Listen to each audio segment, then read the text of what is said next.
Hey, I'm Alan Garrett here at Shamrock Media, and I am a radio promoter for Inspo, CHR, and Rock.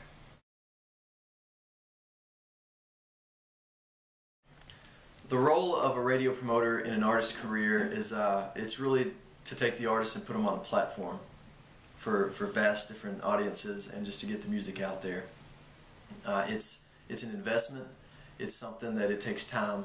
It's not, usually a first single doesn't just blow up, but it's something that the more effort put into it and the more you talk with different programmers and things of that nature, they get to know who you are and what the music's about. And that's kind of where we come in, as we talk with them on a weekly basis about you, about your music, about the story behind the music, and just kind of the whole aspect, more than just a song. And that's what people care about, is more than just a song.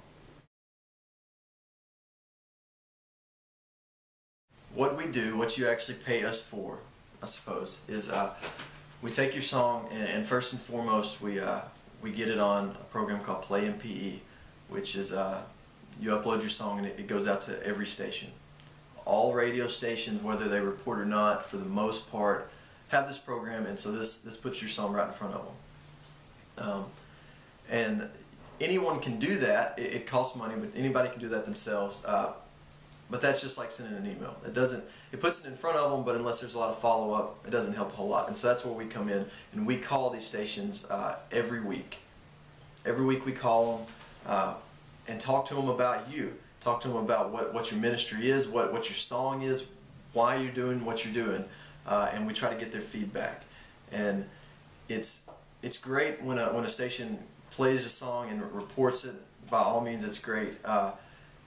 But what we really want for you as the artist is to get you feedback on how to continue to do what you do, and not just to make a song and throw it to radio. And no, it doesn't work, it gets rejected, let's make another song. So if they like your song, great, we love it. We let you know. We fill out reports.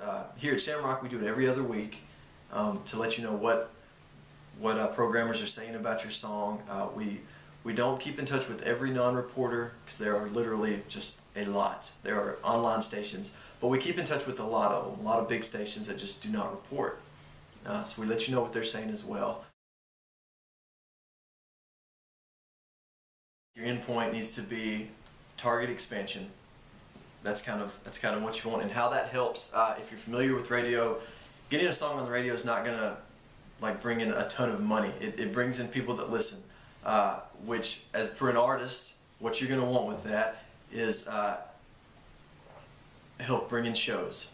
If you're getting played in an area, that's more people in that area are going to listen to you. More people will want to come to your show. And as far as surviving as an artist, that's more merch sales. It's just kind of more people buying and tuning into your stuff. Period. I think a bad thing that happens to some artists is they get on the radio and they're just like, yeah, and then they just sit there like, what? Bring it on. And it takes work, and that's the consistency. That's the investment part. Is if you're continually on the radio, continually trying to make music and showing up in these people's towns, playing shows for them, sharing your music with them over the long haul, and that's kind of the end goal.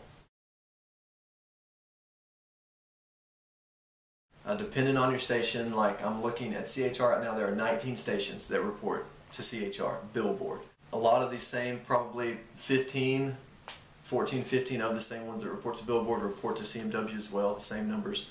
There are a lot of smaller stations that report to the smaller chart. And then there are just multiple websites that kind of host different charts. I know there's the new app like iHeartRadio that's been out not too long, but they have their own chart. A lot of different companies like that just kind of make their own chart. So there is credibility in them, but Billboard and Billboard is the top one. That's kind of the main chart, if you will.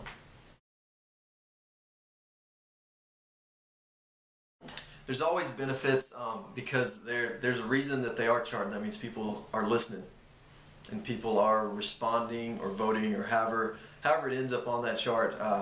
There is an audience that put it there. It's always a good thing because there is a target market that has put you on that chart for whatever reason and wherever that chart is at. It's not, now Billboard is a much more well-known, that's kind of the credibility thing in a sense. I hate to put it that way, but there's much more credibility in that and your CMW charts, but mainly your Billboard. Even the CMW, it doesn't hold as much prestige. But by all means, I think it's definitely an accomplishment to get on any of these charts, because there is a reason they're on these charts. Radio is definitely a good thing, as we talked about, kind of expanding your audience. But make music that you want to make. You know, it's always good to have a few songs on there that are radio friendly, that can kind of help get your music out there. But you know, be passionate about what you're trying to do, and don't. I would personally wouldn't want to limit it to a certain format or a certain structure or some kind of formula to have to get radio play. Make the kind of music you believe in and support it, and yeah, go from there. Stay strong in it.